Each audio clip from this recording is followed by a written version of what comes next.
दूसरे हाफ में अब्दुल हमीद साबरी और जिक्रिया अबू खलाल के गोल ने मराकश को ग्रुप ईफ में 4 पॉइंट्स के साथ टॉप पर पहुंचा दिया, जो बेल्जियम से एक आगे है। मराकश ने बेल्जियम की वर्ल्ड कप की उम्मीदों को खतरे में डाल दिया, क्योंकि अब्दुल हमीद साबरी और जिक्रिया अबू खलाल के देर से गोल ने इतवार को दोहा में 2 से सफर से हैरानकुन फतह हासिल की। बेल्जियम, जो 4 साल पहले रूस में तीसरे नंबर पर था, फतह के साथ आखिरी 16 के लिए क्वालिफाई कर सकता था।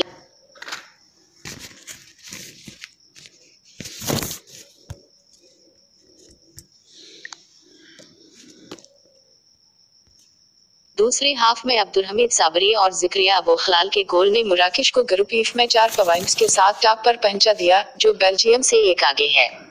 मराकश ने बेल्जियम की वर्ल्ड कप की उम्मीदों को खतरे में डाल दिया, क्योंकि अब्दुल हमीद साबरी और जिक्रिया अबू खलाल के देर से गोल ने इतवार को दोहा में 2 से सफर से हैरानकुन फतह हासिल की। बेल्जियम, जो 4 साल पहले रूस में तीसरे नंबर पर था, फतह के साथ आखिरी 16 के लिए क्वालिफाई कर सकता था, लेकिन उसके बजाय कनाडा के खिलाफ अपनी खुशकिस्मती से इब्तदाई जीत के बाद एक और नामुकम्मल मुजाहरा पेश किया। 78वीं मिनट की फ्री किक की बदौलत मुतबादल साबरी हीरो थे, जिसे थिबाउट कोर्टवाइस ने अपने करीबी पोस्ट पर उछालने की इजाजत दी, उससे पहले कि अबू खलाल ने स्टॉपेज टाइम में 1 सेकंड हासिल किया। मराकश के दसियों हजार हामियों ने एक परजोश अल-थमामा स्टेडियम में अपनी टीम के घर को खुश करते हुए जवाब दिया।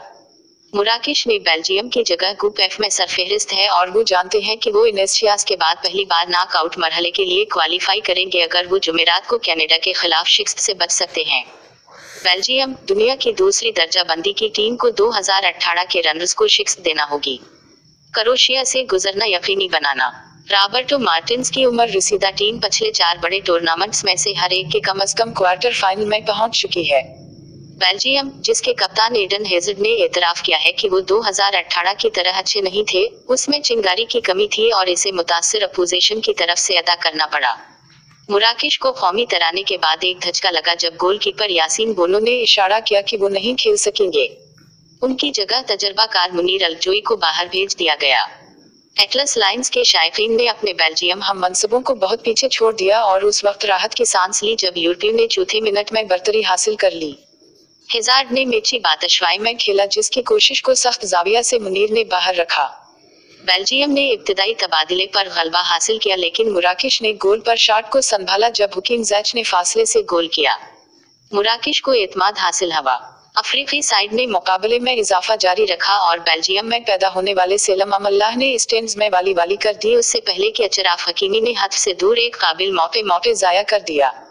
पहले हाफ के इंजरी टाइम में जब ज़ैच की फ्री किक पूरी तरह से जाल में जा गिरी, लेकिन वरचेक के बाद गोल को मस्तरद कर दिया गया, क्योंकि रोमीन साइज बिल्कुल ऑफ साइड पर झक रहा था और साबिक वोल्स डिफेंडर कीपर कोर्टवाइस आई लाइन में थे।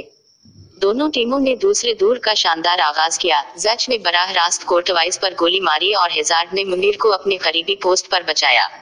सोफियाने बूफिल ने 57वीं मिनट में एक झटका देने वाले रन के बाद तातुल को तकरीबन तोड़ दिया, लेकिन गेंद को दूर पोस्ट की चौड़ाई तक मोड़ दिया। मार्टिन्स ने घंटे के निशान पर 2 तब्दीलियां की। गैर मौसर खतरे की जगह ड्राइस मर्टेंस की जगह लेकर यूरी टीलेमांस को आमडू ओनाना के लिए मिडफील्ड में लाया। मार्टिन्स ने तकरीबन एक फौरी असर किया जब इलाके के बिल्कुल बाहर से उसकी हड़ताल को मुनीर ने मारा पेटा। तातुल बालाखिर टूट गया जब 17 मिनट बाकी थे, क्योंकि टच लाइन के करीब से साबरी की फ्री किक बिल्कुल इसी तरह जैसे ज़ैच के मस्तरद शुदा गोल के लिए एक चिपटे पांव वाले कोर्टोइस को कैच आउट किया। मार्टिनेज ने रोमेलो लुकाकू पर फेंका, जिससे तौक़े थी कि वो मैच में वापस आने की मायूस किन कोशिश में जख्मी होकर खेल से महरूम हो जाएंगे। लेकिन बेल्जियम का ख्याल बहुत पहले से खत्म हो चुका था और ये मराकश ही था जिसने खेल का दूसरा गोल किया। ज़ैच के शानदार खेल ने अबू खलाल के लिए चेल्सी विंगर के पलबीक को जाल की छत में मारने के लिए इलाके में जगह बनाई। स्टैंड्स में किसी भी किस्म की कुशीदगी को खत्म कर दिया गया और मराकश के शायकीन 24 सालों में अपनी पहली वर्ल्ड कप जीत का जश्न मनाने के काबिल हो गए।